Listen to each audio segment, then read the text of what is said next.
One of the craziest college basketball games just finished up here in Bridgeport, where UConn women's basketball overcame NC State, and although the attention is on it today, it hasn't always been like that. 1 year ago today, Oregon's Sedona Prince posted a TikTok exposing the NCAA for the inequalities in the women's and men's tournament. 1 year later, we are standing on a March Madness branded court for the first time, and many differences have come with it.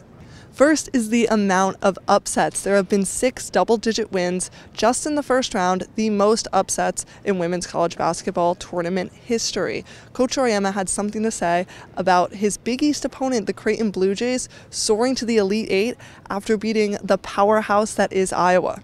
Some of the schools in our league don't have anywhere close to what some of the schools in those other leagues have.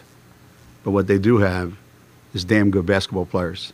And the viewership has increased with it. The UCF-UConn game in the second round reached 1.13 million viewers, one of the highest viewed second round games in the past 5 years. Paige Bueckers shared some of her thoughts on how the women's game has grown ever since March Madness has began.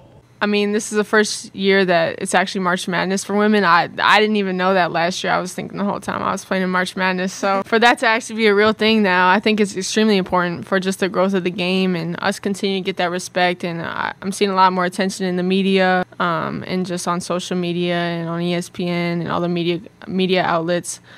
And it's definitely not where it needs to be, but change isn't going to happen overnight. And you can see the growth. And I think last year, I don't think that such a negative thing had to happen for stuff to change. But, I mean, change is going to come, and it has to come now rather than later. So I think we're making strides, but there's always going to be room for improvement.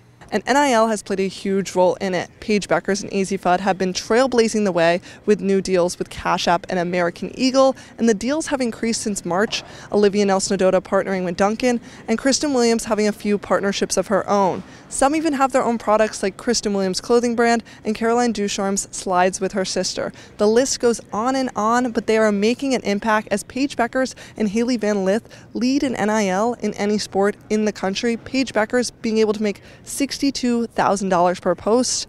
And although this makes a huge impact, Paige Bueckers says this is not her focus during March. Well, for me, I've sort of canceled out this whole NIL stuff during the month of March. I told my agency, I've told the people that are in my circle, like, I just want to strictly focus on basketball this month.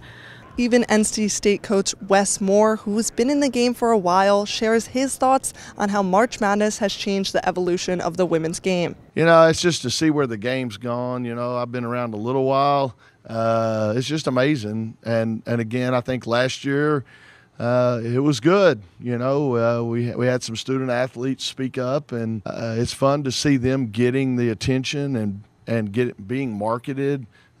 We got a great game. And we draw and we track, you know, numbers TV-wise. So let's keep building and let's keep pushing it and watch how far it'll go. And this is just the beginning. Coach Auriemma says that a game like this could be the best advertising women's basketball can have. I don't think there could be better advertising for what women's basketball can be than, you know, what you saw tonight. And that's all from the Webster Bank Arena. I'm Bri Mahn, UCTV Sports.